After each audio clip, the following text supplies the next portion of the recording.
राधे कृष्णा। आप सभी देवशयनी एकादशी का रसपान कर रहे हैं। युधिष्ठिर ने पूछा, भगवान, आषाढ़ के शुक्ल पक्ष में कौन सी एकादशी होती है, उसका क्या नाम है और विधि क्या है, ये बतलाने की कृपा करें। भगवान श्री कृष्ण बोले, राजन, आषाढ़ शुक्ल पक्ष की एकादशी का नाम शयनी है। मैं उसका वर्णन करता हूँ। वह महान पुण्यमयी स्वर्ग व मोक्ष प्रदान करने वाली है, सब पापों को हरने तथा उत्तम व्रत है।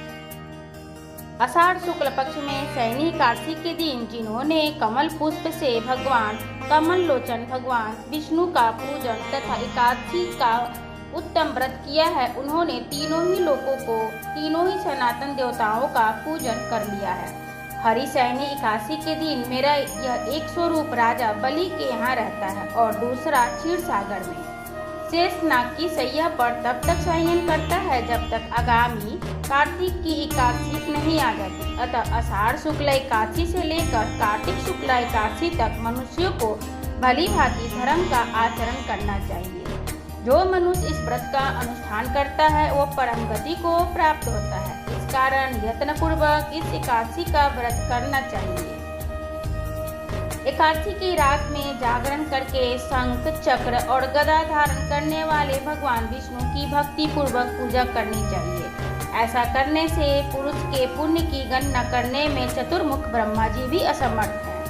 राजन, जो इस प्रकार भोग और मोक्ष प्रदान करने वाली सर्व पापहारी एकादशी के उत्तम व्रत का पालन करता है, वह जाति का चंडाल होने पर भी संसार में सदा मेरा प्रिय करने वाला है। जो मनुष्य दीपदान, पलाश के पत्ते में भोजन और व्रत करते हैं, चौमासा व्यतीत करते हैं, वे मेरे प्रिय हैं। चौमासे में भगवान विष्णु सोए रहते हैं, इसलिए मनुष्य को भूमि पर शयन करना चाहिए। सावन में साग, भादों में दही, कुआर में दूध और कार्तिक में दाल का त्याग करना चाहिए। अथवा जो चौमासे में ब्रह्मचार्य का पालन करता है वो परम गति को प्राप्त होता है। हे राजन, एकादशी के व्रत से ही मनुष्य सब पापों से मुक्त हो जाता है। अतः सदा इसका व्रत करना चाहिए, कभी भूलना नहीं चाहिए। शयनी और प्रबोधिनी के बीच में जो कृष्ण पक्ष की एकादशी होती है, गृहस्थ के लिए वही व्रत रखने योग्य है।